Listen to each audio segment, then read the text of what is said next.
मैं audible नहीं है।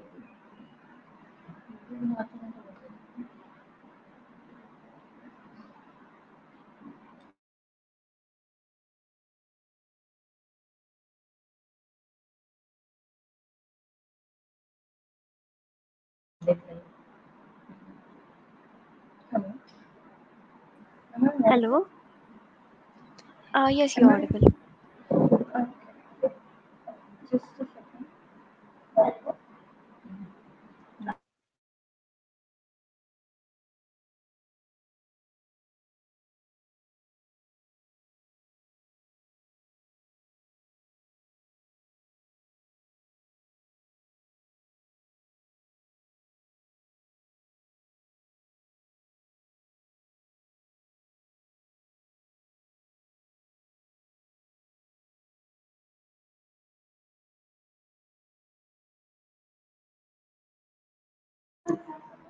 Ma'am, can you wait for 2 more minutes? Yeah, sure.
Good afternoon, everyone. I, Kavi Chitti, would like to take the opportunity to welcome our resource persons, Mr. Mandar Vakmani and Ms. Aishwarya Gore, for this webinar on cybersecurity. I also welcome our respected principal, Professor Sunil Barnikar, and all the faculty members and my dear friends. I am honored to introduce to Mr. Mandar Vakmari, founder and CEO of Newton's Apple Security Solutions. Sir is an electrical engineer and has passion towards cybersecurity. Sir is expertise in BAPT, security audits, compliance audits, security training, product development, and product management. Sir has also trained 900 plus students, conducted 400 plus security training, and provided 175 plus client-based services. I am also honored to introduce to Ms. Aishwarya Gore, co-founder, CTO of Newton's Apple Security Solutions. Ma'am is an electrical engineer and has passion towards cybersecurity. Ma'am is expertise in VAPT, security audits, compliance, and its security training, product development, and product management. Ma'am has also trained 700 plus students, 200 plus apps are secured under her guidance, and 175 plus event client-based services. With this brief introduction, I would like to call Mr. Mandar Vakmari and Ms. Aishwarya Gore to take over the session. Thank you, ma'am. Thank you, sir. Hello, uh, good afternoon. So, before we start with the topic, the reason why we have gathered here is to understand what cybersecurity is, what are the various opportunities in cybersecurity, and why is there such a huge hype of cybersecurity. So let's get introduced to the topic initially. So everyone, I think most of you might love hacking, right? So people love to hack various things. People love to hack Wi-Fi, hacking games, and all. What actually goes behind this concept of hacking is we are just trying to manipulate the logic of the program, where we are trying to stop it from working as it is intended to work, and we are trying to make it work as per our demand. Like if you see in young generation might be playing games, right? In that games they want unlimited health, unlimited money, unlimited we can say perks. So in that case they are trying to twerk the code in such a way that the parameters which are addressing these components, right, these parameters are tampered. So let's start with the other side of the coin, that is ethical hacking, or let's say cybersecurity. So going ahead, firstly, if you pick up any book from your organization or from your library regarding cybersecurity, you will find these three concepts in the initial few pages. So these three concepts are the confidentiality, integrity, and availability, which we call as the CIA triad of cybersecurity. So why is this the basis, or let's say why is this the foundation of cybersecurity? Because if you consider cybersecurity as a table, these three things or these three components are the support of that particular table. So even if one of these break, the table won't stand, the table will fall down. So what is confidentiality? Now, as the name suggests, confidentiality means keeping your data private. See, you have got your bank account details, your bank account net banking password, or let's go for an easier example. You might be using social medias, right? For example, let's take Facebook. So you have your login ID and your password. So you keeping that password and login ID to yourself is what we call as confidentiality. You're not sharing it with everyone. You're not writing it down on a piece of paper. You're not distributing it to the people outside. So this is the basic concept of confidentiality. You're keeping your data private. Then comes integrity. Now, what is integrity is, say you upload a photo on Facebook of a cat. After 10 minutes, this photo should be as you had uploaded. It should be the same. The photo should not change. Or in technical terms, let's say the data which you have initially put should remain at any point of given time unless and until you have changed it. You put the photo of a cat or a dog. After 10 minutes the same photo should be there.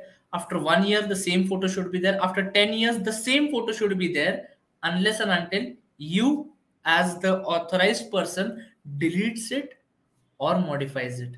So that is when we call integrity of data is maintained. So the consistency of data network system, this includes mitigation and proactive measures to restrict unapproved changes. That those are the basic definitions. But in simple terms, what is integrity? At the starting of time when you have created, or let's say you have written some data, should remain the same at the end of time whenever you're going to check it, unless and until you change it. Fine. So we understood what is confidentiality and availability. Confidentiality is your password, your login ID is not going to be shared anywhere publicly, neither by Facebook nor by you. Facebook takes cares of that password in its database, whereas you have to take care of that password on your personal level. Then comes the third leg of our stool or the table, that is availability. Data should be available whenever and wherever required by the end user. For example, if I am the user of Facebook, if I am using Facebook, whenever I log in, I should be given access, I should be granted access to my account. Facebook cannot say, come after 20 minutes, you cannot log in right now. You might say the such a thing happens, right? That you're sometimes not allowed access to the website, or we say that the server is down, the website is down. In that case, the security triad, the CIA, the A is affected because of some kind of an attack or some kind of technology glitch. And that is when we say that the security of that platform is under threat. There is a threat to the security of the platform because one of the CIA triad is missing. The availability has been compromised. So we need to ensure that the confidentiality, integrity, and availability of the entire platform is maintained in such a way that whoever is the user, his data should be confidential, his data should be unchanged without his permission, and the data should be available whenever and wherever required. Now, once we start learning cybersecurity, we feel that okay, CIA is pretty simple, and I think I have mastered it. I can explain it to anyone. And the moment we feel confident, the next triad comes into picture. That is the AAA. It was observed that CIA are not the only things which are going to form the foundation. Now, let's say you're going to build a building, right? You once you start with the foundation, you lay the foundation. The maximum time goes into the foundation, which is the CIA. Then you start putting in the columns and the beams and the columns, and you start laying the floors, right? So once the foundation is laid, the next step we come to the triple A. So CIA and now AAA. That is the triple A triad of security. So what is triple A triad? Authentication, authorization, and accounting. As I mentioned previously, whatever we are going to talk today, whatever technical terms we are going to discuss, none of the word is such that you won't find it in the dictionary, or you might not be using it in the day-to-day life. And whatever word you're going to encounter today, you can easily correlate it to the day-to-day life. Without reading the description, if you say authentication, when you think about authentication, it means something to be related to authenticating, like you are authentic user. So what is authentication? Authentication means checking if you are the right user or not. You know this thing, right? Authentic. So when do we call a particular thing to be authentic? When it is original, when it is genuine, that time we call it as authentic. So when I say I am the authentic user of this particular account, which means I am the genuine user, I am the real user of this account, and that is when the authentication check will be passed. So these are the three checks basically: authentication, authorization, and accounting. Now understand what is authentication. When I put the login ID and password, let's say my login ID is Mandar and my password is Mandar123 or whatever it is. So when I put these two things together and I send it a request saying I want to access this account, the server is going to check whether login ID and password are matching. If they are matching, it is said that authentication is successful and I am given access into the account. Okay, so we understood what is authentication, which means it is showing who am I, like, okay, what is my authentication, or let's say am I allowed to access the website or not? If I put a wrong authentication, or let's say if I put a wrong username and password, it is but obviously going to block me from the website. It is going to say that login has failed. Okay. Now, most of the people get confused between authentication and authorization. People think that it is one and the same, or we can use the words interchangeably. No. As I said, in authentication, you are the authentic user. Now, let's understand in authorization, what must be the word which we are looking for is authorized. You go on a walk in the evening, and you can see there are so many shops in the market, right? Most of the shops say we are authorized dealers in a particular product. This particular shop is an authorized dealer in the spare parts of a car. What is authorized dealer?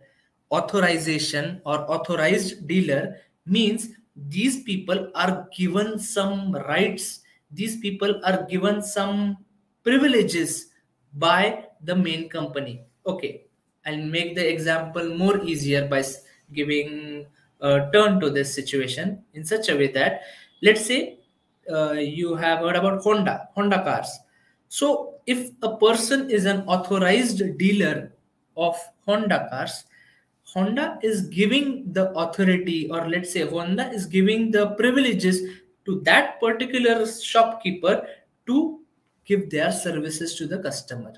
Correct? So, coming back to the topic, authorization means giving a set of privileges to the person. So when I say I am an authorized user of Facebook, which means I have got few rights, I have got few privileges, I can upload my photos, I can post whatever updates I want, and my friends and my family, they can read that update, they can go through that update, and they can understand what I am doing, right? So authentication is who am I? Authorization is what can I do, what all privileges I have, and accounting, as the word suggests, accounting is just to keep a record. Why do we need to keep a record? Because tomorrow, let's say someone from some different machine, PC, is going to access your Facebook account. You need to find out, right, who is that person. So in the process of cyber forensics, when we try to track down attackers, or let's say when we try to track down the hackers, we take the help of accounts, we take the help of logs, which help you understand who was trying to access the account, from which IP address was the request coming, from where is the response going. All these things come into accounting. So I hope you understood CIA and AAA. A few more security terms. What is a threat, vulnerability, and risk? Again, these are the things which people mostly use interchangeably. They get confused while using it. So when we say threat, we will try to understand it from day-to-day examples. Okay, threat, vulnerability, and risk. So if a person is walking on the road, if a thief, or let's say if a criminal comes from the front and he shows a knife, so try to understand what is the threat, what is the vulnerability, and what is the risk.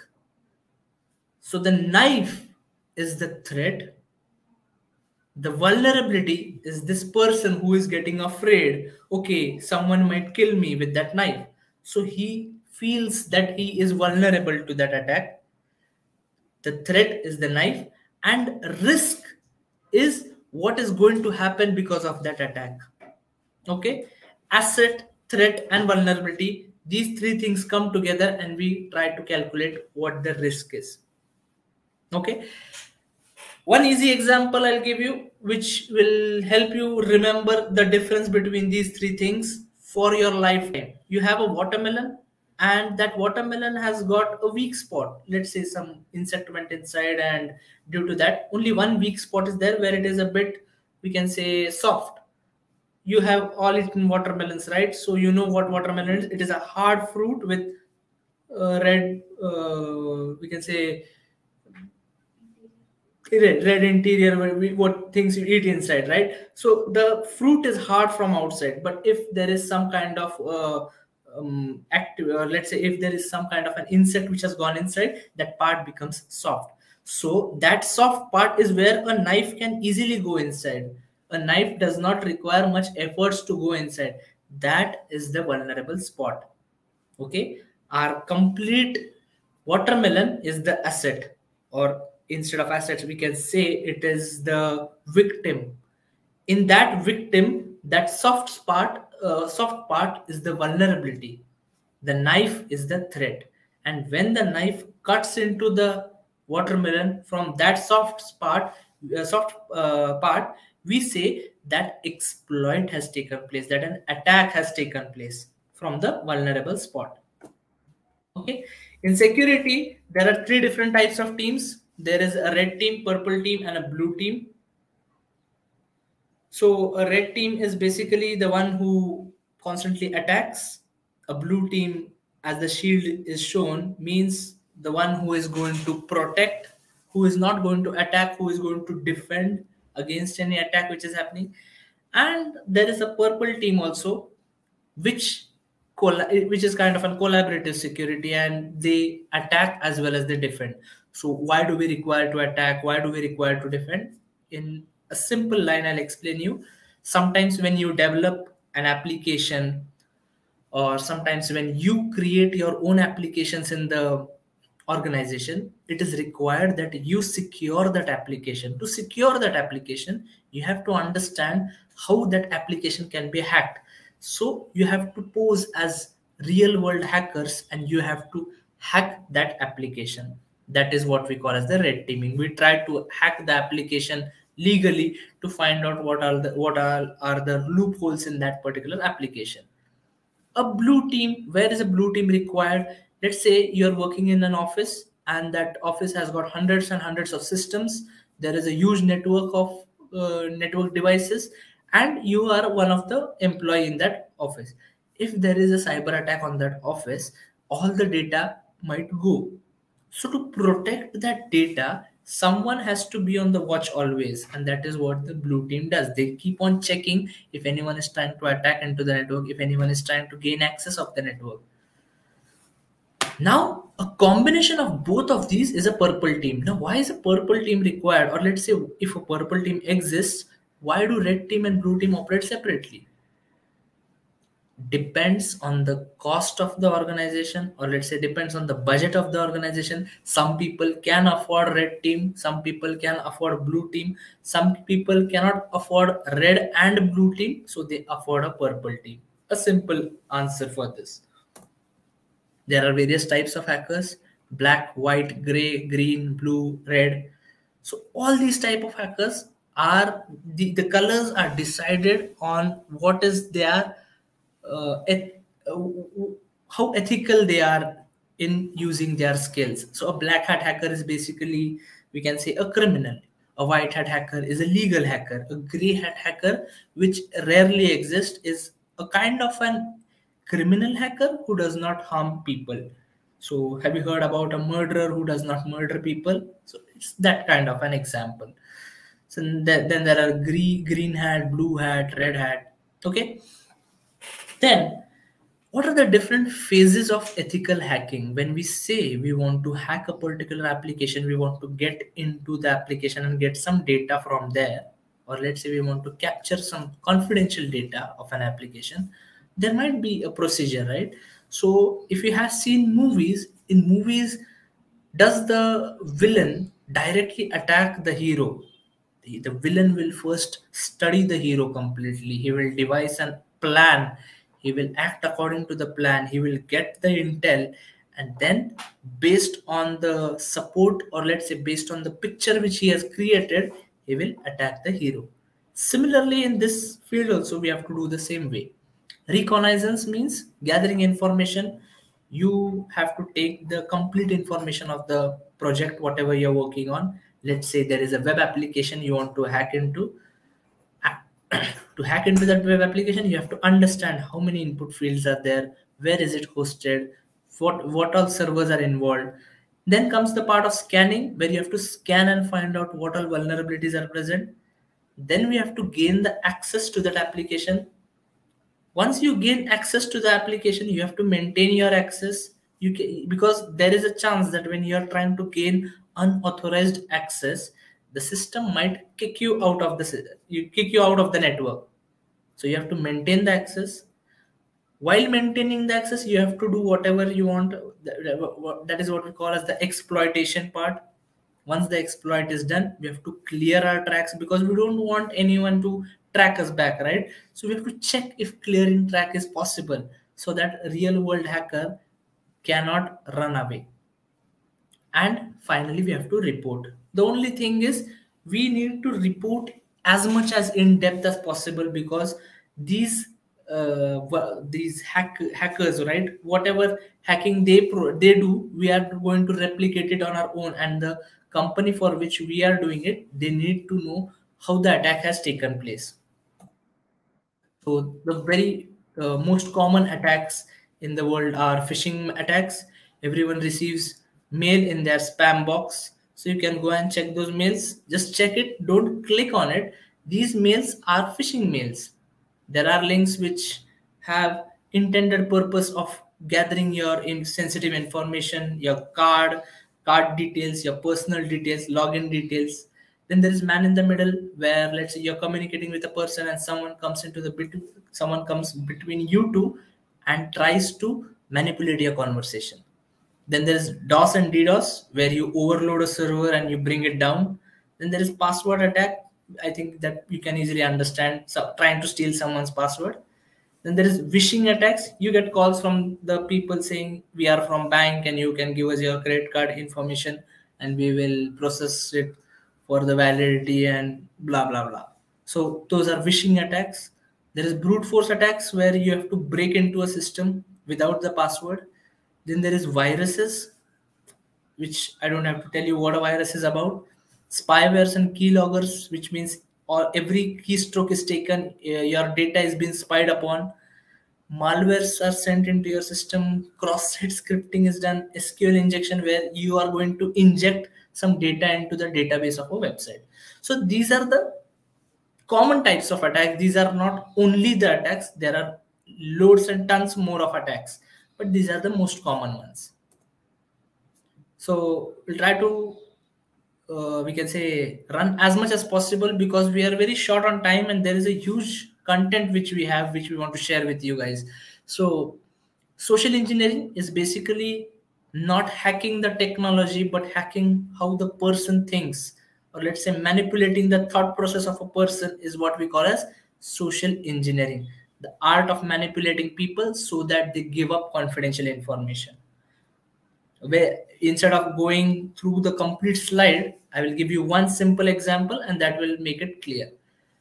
Say for example, you wake up, you're going to the office, you are in a hurry, you're just getting out of your house, you took your tiffin box and you're leaving your house and you're going to sit in the bus for the office. In this hurry, you are already in a rush. During this rush, if you get a mail from your bank saying, due to the policy update, you need to immediately change your password and you have to keep a secure password because there has been a attempt of unauthorized login. Trust me, however rush you are in, you will stop on that moment. You will see the mail, you will click on the link, you will open the mail, you will open that link, you will immediately try to change the password. But what happens is, in this hurry, you forgot to see who is the sender of the mail, who is the receiver of the mail. Are you even targeted in the mail? Are you in the to? Are you in the CC? Or are you in the BCC? So people don't bother to check all these things, then they are found under attack. Now, in this case, when you clicked on that mail, you thought that it is a bank website. It was something looking like a bank website only, but it was not a bank website. It was a spoofed website. It was a website which I created just to look like a bank's website. It is very easy to create. within I think 10 to 15 seconds you can replicate any website you want, because technology has gone one step ahead. But people are still thinking with the same mentality. So it is easy to hack the mindset of people, it is easy to manipulate the mindset of people and get the confidential information. And that's what hackers are doing nowadays. Okay, so these are the, if you guys are saying, you can just take a snap of this, you can read it later on, and you can make sure that henceforth whenever you get any kind of phishing mail, you don't click on it. Okay, these are various components which you have to understand. I have given an example of phishing mail here, and all the components which you have to observe are written there. Okay, password management is a very important concept again, where you have got so many accounts, you have got so many different passwords. Bank account is there, Facebook is there, Instagram is there, Snapchat is there, mobile password is there. What more accounts you have? You have passwords for all of those. And it is always said that don't keep a same password. People have got 4 to 5 Gmail IDs, or let's say 4 to 5 different mail IDs, and some of them, they want to keep different password for all these different IDs also.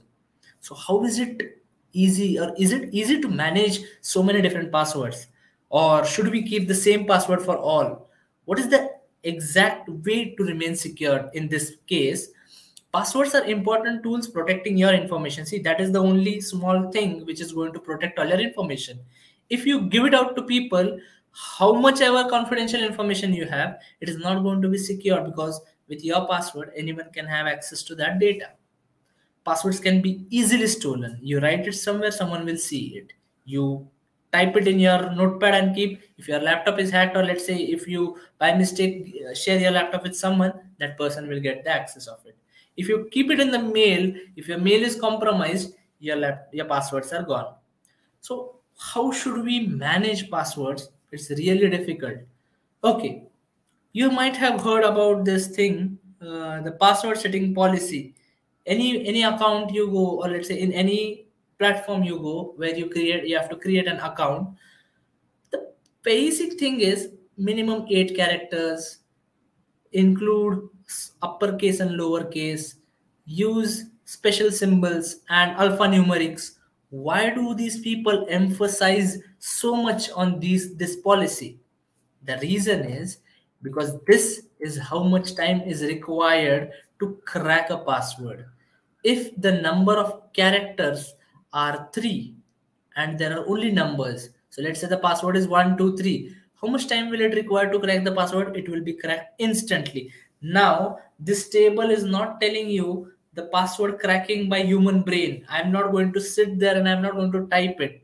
There are programs which we call as brute forcers. These programs use dictionary attack methods, these programs use word list methods, rainbow table methods. So these different methods are, we can say, engaged in this case, and passwords are cracked. So you can see the amount of time required to crack a password. So if you say you have a password of 8 characters which has got numbers, uppercase and lowercase, letters, symbols, and so on.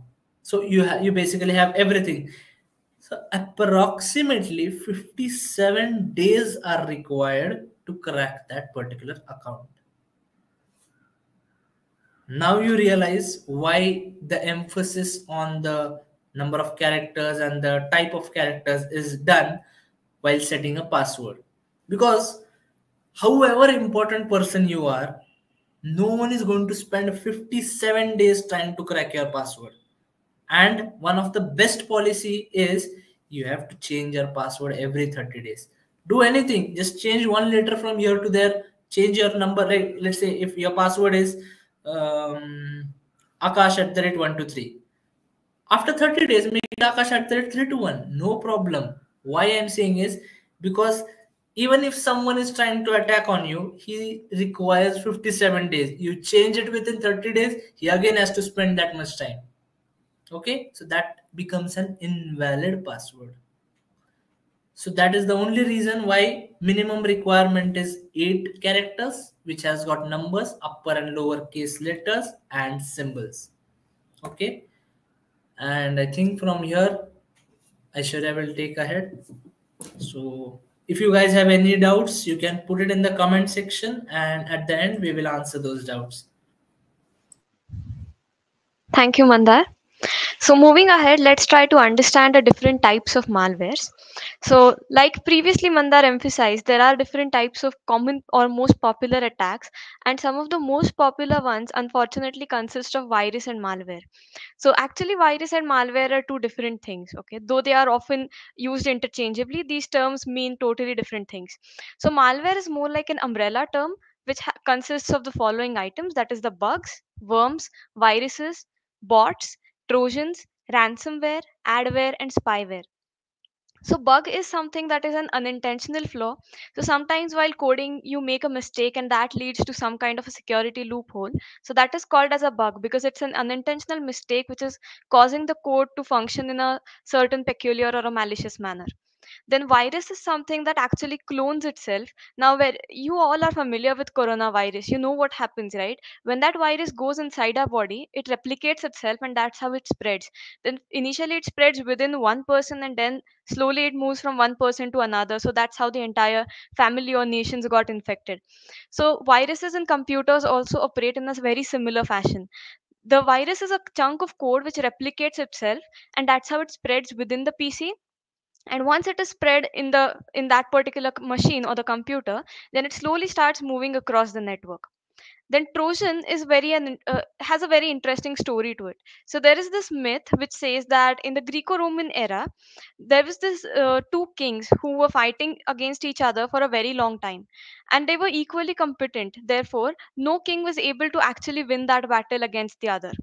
Now, what happened is eventually the both kings decided that they should sign some kind of a peace treaty, as war was not actually a solution to their problems. So, this king approached the other king with a gift, and the gift was actually a big wooden horse. So, it was a huge horse, and he gifted that as a symbol of his peace treaty. So, the other king also accepted the horse as a gift and he took it inside his palace.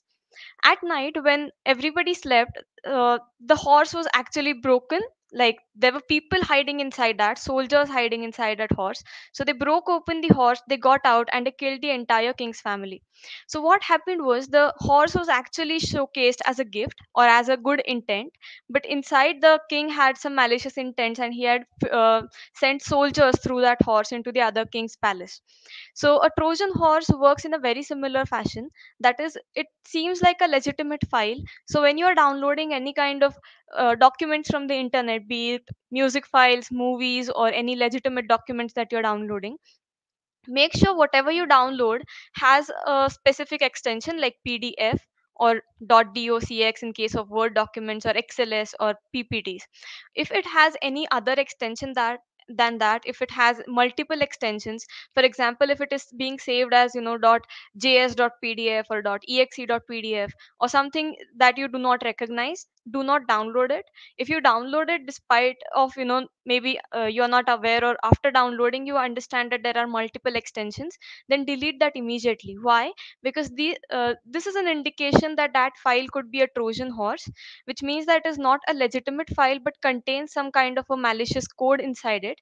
So as soon as you try to open that file, the code will get executed and it will actually corrupt your entire system. So that's trojan. Then there's adwares. So very frequently when we search for something on e-commerce websites, let's say I want to buy shoes. So if I'm searching for shoes on maybe amazon, flipkart, or mintra or something like that, for the next few days I'm going to get advertisements of shoes on whichever site I browse. So no matter which site I'm browsing, I'm sure to get a small google ads box which says there's a price reduction on whichever shoes I had seen previously. So these ads also are not always legitimate or genuine. Many of the times these ads also run malicious chunks of codes which are actually spying on you in one way or the other. Spying is not always actually recording your keystrokes, but sometimes also viewing through your browsing history. They also have access to your browser cache, which means any passwords that you have saved in your browser can be stolen just by simply loading an advertisement in your browser. So you have to be aware of these adwares, and if possible you can install the adware protection extensions which are available in browsers like chrome and firefox. So these, or the best option is also the Brave browser, which is totally ad free. So you can go for such browsers or more secure browsers so that you're getting rid of all sorts of adware. Then the next type is spyware. So like Mandar mentioned, there are key loggers. So what are these key loggers? It's just a program which is uh, written to actually take a note of all the keystrokes that you do. So if you're typing something, let's say I open Google and I do some kind of search, all my keystrokes are going to get recorded and they are going to get sent to the hacker. And that is why banks insist that whenever you're using net banking portals, you have to use the virtual keyboard. Now we are all very lazy and we don't want to click on the virtual keyboard buttons every time, and that's why we go for the normal keyboard. The risk that we are actually running is basically because we are using the traditional keyboard, a hacker who has installed a spyware in our system can get access of our passwords easily. So there's no need of wasting time in password cracking. So it's basically giving up all our confidentiality by ourselves. So let's not do that. So in uh, the best way to actually face spywares or to work against spywares is to use uh, virtual keyboards wherever and whenever possible, and also keeping your systems clean, as in using any kinds of good antivirus solutions that are available to you, which detect essentially spywares. Then the next part is ransomware. We will be focusing on this a little bit further in the session because there's a interesting case study which I would like to share with you guys. Then there's bots. So bots is very similar to a robot, though it's not something that actually looks like a physical robot, more like a chunk of code which acts upon a remote control. So basically, if I can sit here and I can get access of someone's machine who is maybe in Bangalore, and I can make sure that that machine is actually executing an attack on behalf of me, then I will term that machine as a bot. Okay. So these bots are basically programs which are created by hackers. They take access of your machine, convert your machine into a bot, and then use your machine to execute attacks. So why do hackers do this? Is because in case of an investigation, whenever forensic people actually do investigation on any cybercrime, they try to trace back the machine which was involved in the attack. So if it is your machine which was found to be guilty or which was found to be performing that attack, then it is you who is going to face an arrest. Of course there are ways to actually prove yourself innocent, but then you are still going to get arrested for a short term or a small time of period. So hackers actually don't want to get caught, right? So that's the only reason they create bots and then use bots to actually perform attacks. And therefore you have to be very very cautious when you're using the internet, because anything that you download can actually be a code which turns your PC into a bot.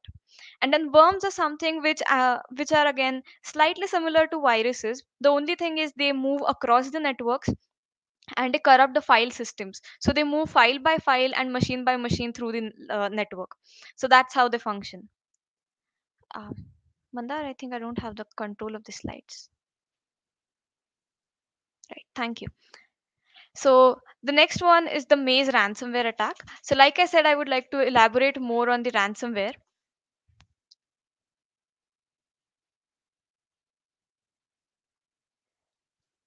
Okay. So this was a very recent case, I think in 2020. So Cognizant faced a huge ransomware attack wherein they lost a lot of data. So why did this happen and how did this happen? So everybody was working from home. All employees were doing work from home at that time because of COVID-19, and everybody was taking remote access of their machines in order to connect to their work machines or their office network. So everybody uses this protocol called as remote desktop protocol, RDP, in order to take access of any machine. So it can be done through any various tools like AnyDesk or TeamViewer or Citrix or many many more. But everything at the end uses the same protocol called as RDP. So when this user took access of his machine, he was unaware that his own network was compromised by this Maze ransomware. So Maze ransomware was actually sitting on his network or in his home Wi-Fi at the time he took access of his office machine. And then this ransomware managed to travel from his home Wi-Fi to the company network. And after traveling to the company network, it got executed, as in all the PCs in the Cognizant got encrypted with an RSA 240 2048 algorithm. or something that is called as a cha-cha algorithm.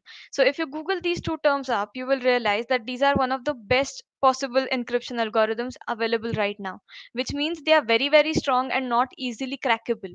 So what actually happened was all of the files in the PCs were rendered inaccessible to the users. So if you click on any of the file which has been hit by Maze ransomware, what you get is actually a message which says that the Maze ransomware has corrupted all your files or encrypted all your files, and in order to decrypt them, you have to pay some ransom. And these ransoms are not really small amounts; they are huge amounts, and they often ask you in cryptos like bitcoins or other cryptos.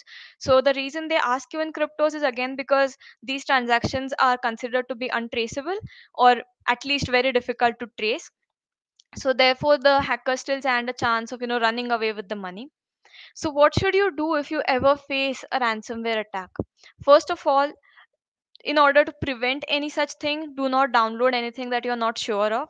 Yet if you face a ransomware attack, clean your system immediately. Do not pay the ransom at any cost, because believe me, these are thieves. They are not genuine people who are going to return you your data even after you pay them the whole amount. Instead, what they are going to do is, after you pay them the ransom, they are going to put up the data on sale on the dark web so that they can earn some more money out of the same data. Okay, so first of all, if possible, do not pay at all. Then in order to avoid such situations, keep regular backups. So no matter how much data you have, ensure that you have it all backed up at least weekly or monthly, so that even if a ransomware attack happens, you do not end up losing all of your data. You have backups which you can restore later. Also, cleaning the system means actually cleaning the entire laptop in and out, that is changing the entire operating system.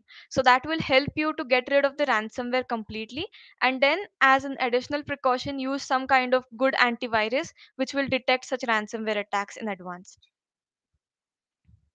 Okay, so now let's come to network intrusion attacks. So now, whenever hackers are trying to attack anything, we categorize these types of attacks based on what is my attack surface. Okay, so it's very similar to how thieves, attack their targets, or basically how they conduct their robberies.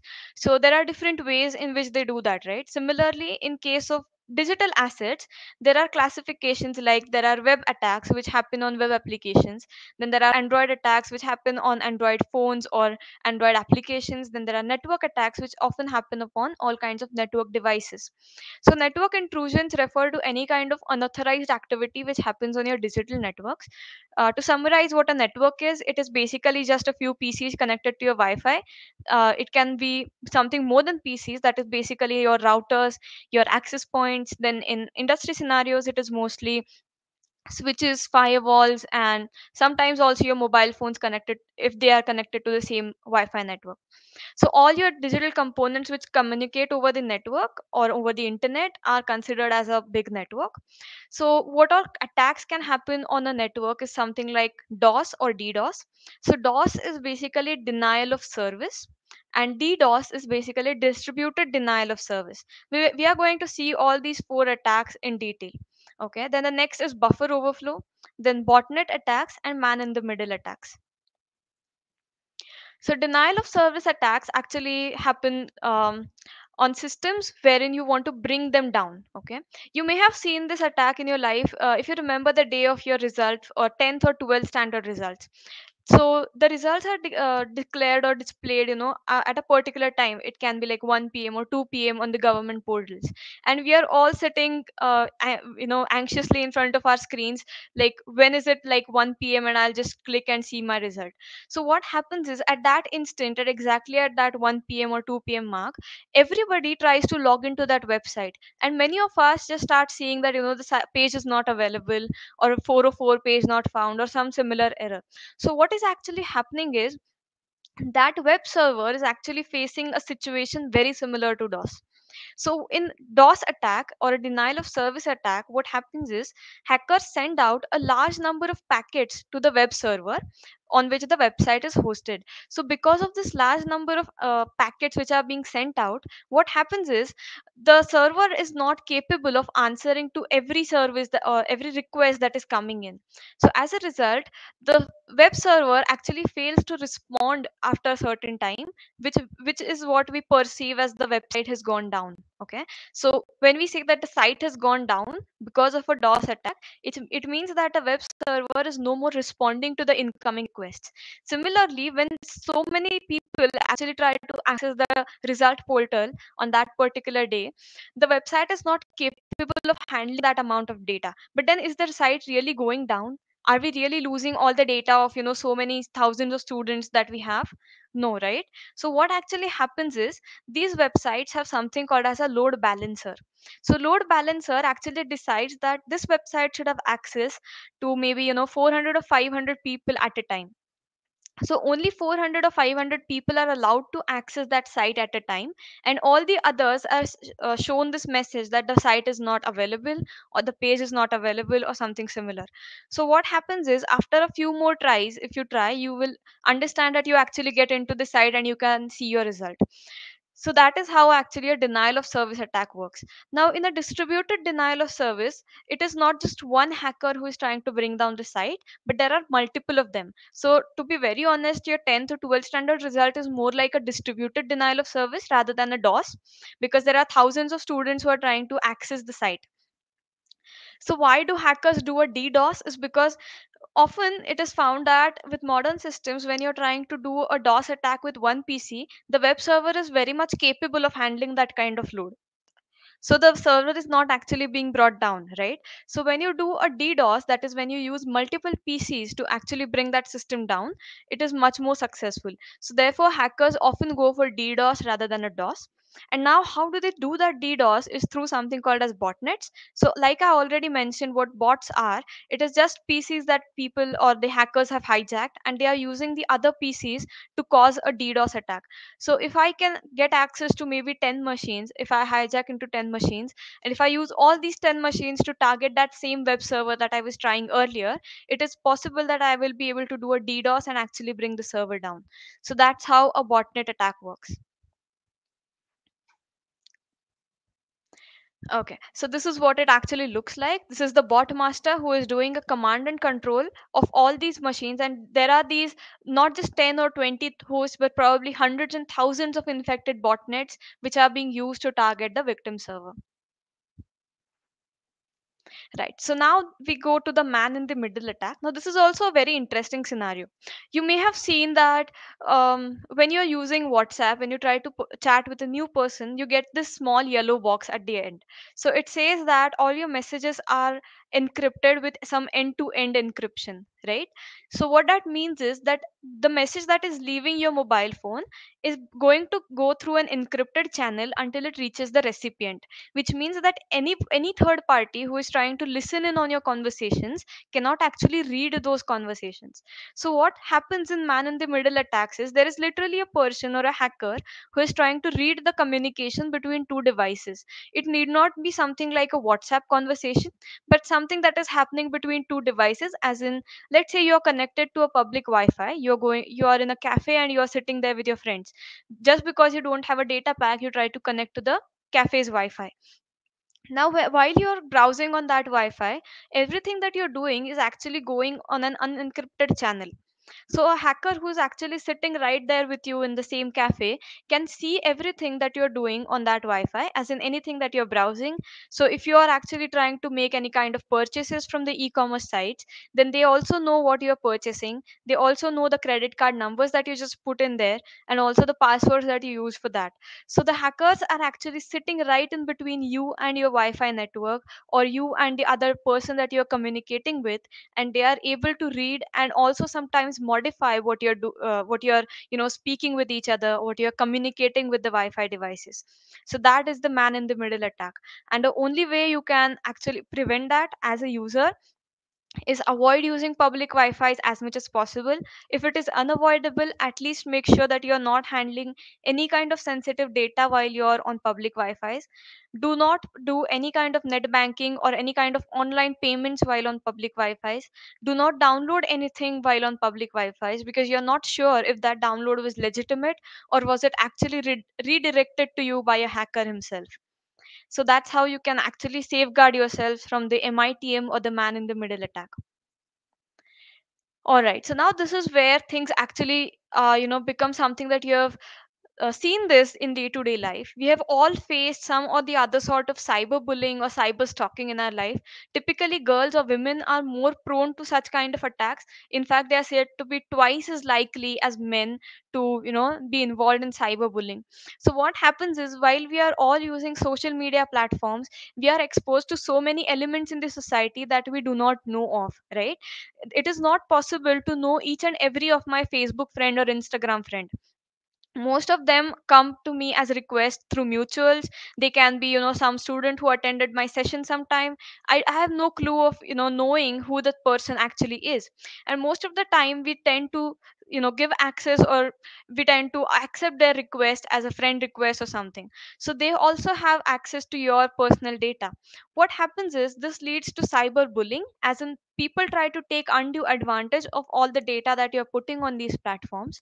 So what happens is, they try to create some kind of they put hate comments in your posts, or they try to blackmail you in some or the other way.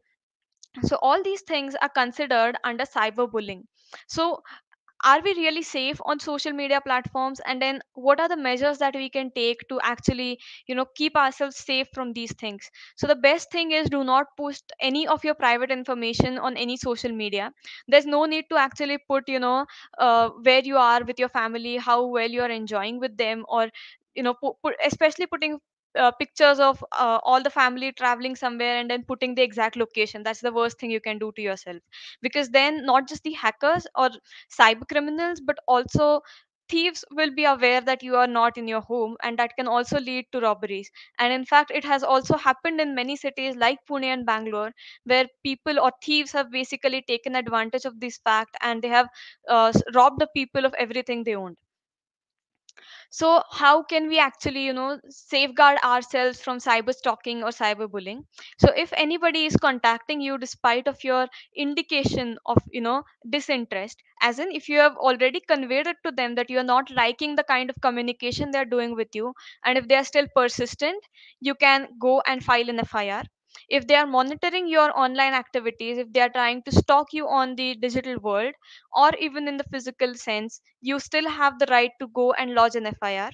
If they are harassing you through phone calls, SMS, or any social media platforms, you still have the right to go and file an FIR. So what happens after you do this FIR is, under the 345D Act of IPC, that is the Indian Penal Code, such a person who has been found to be doing these following acts is charged up to 3 years of imprisonment and a fine of up to 5 lakh rupees, or both in some cases.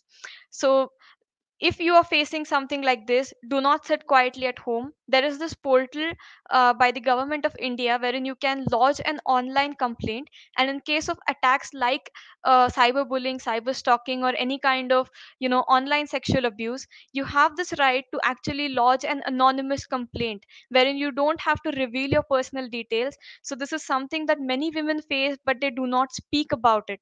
So if you have ever faced this situation, please go on the website and then lodge an FIR. So this is what the cyber law in India says about all the different cyber crimes that happen around us. So tampering with computer sources have an imprisonment of up to 3 years. Sending offensive messages through any communication service, it can be an SMS or any social media, it can also cause a 3 year imprisonment along with a fine. Then violation of privacy, you all know what privacy is, right? There are privacy settings that are given in all your social media platforms, be it Facebook, Instagram, WhatsApp, or anything else. Go and check them out in the settings. Make sure that you're setting a privacy setting that is suitable for you. And if you find anybody violating your privacy, then you again have the right to file an FIR, and that person will be again imprisoned for up to 3 years. Also, publishing fraudulent data, or publishing absence of information in any kind of digital form, also is penalized under the Indian Penal Code. And then finally, coming again to the bright side of cybersecurity, there are so many career opportunities in cybersecurity.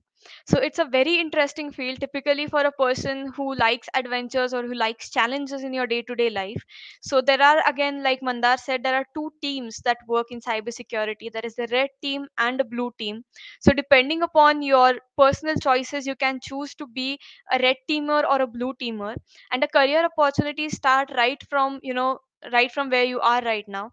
It can be related to freelancing, it can be full time, it depends on how you want to pursue it. So there is currently more than 5 lakh openings only in India in cybersecurity. The reason being, there is a lack of trained or skilled resources in cybersecurity in India. Worldwide, there are more than 20 million job openings currently, and this is also one of the very, very well paid fields in IT currently. So this is definitely a very lucrative field for all of you to actually look at. And even if you don't want to do a career in cybersecurity, being cyber aware never actually is a loss, because you are probably going to be the future programmers, web developers or app developers or something of that similar fashion. So if you are aware of the cybersecurity threats or the cybersecurity measures that you have to take as web developers or as app developers, you will definitely end up doing a lot more secure coding than what is happening today, which is going to be a value addition to your individual portfolio as well as whichever company you will be attached to in future. So these are some of the career paths that you can focus on as youngsters who are probably going to enter the company or the corporate very soon. You can focus on the entry level jobs. So what you should be aware of, or what you should be focusing on right now, is computer networks, that is networking. Then basics of programming. I will not say you have to be the best coders around, but you should have a sense of coding, you should understand programming and at least a few basic languages which are used across the globe. And then also basics of system engineering and some basic security terms. So you can enter the cybersecurity world as a security technician or as a security analyst, or if you are trying to be auditors, then maybe as IT and compliance auditors. And then if you want to go into blue teaming, then something called as a SOC analyst, or a security operations center analyst to be specific. SOC stands for a security operations center. So that's how you can start your journey in cybersecurity. And trust me, it's going to be a very, very long and a very pleasurable journey for all of you. So thank you, everyone. If you have any queries, please feel free to post them in the chat box, and then we'll be happy to answer them.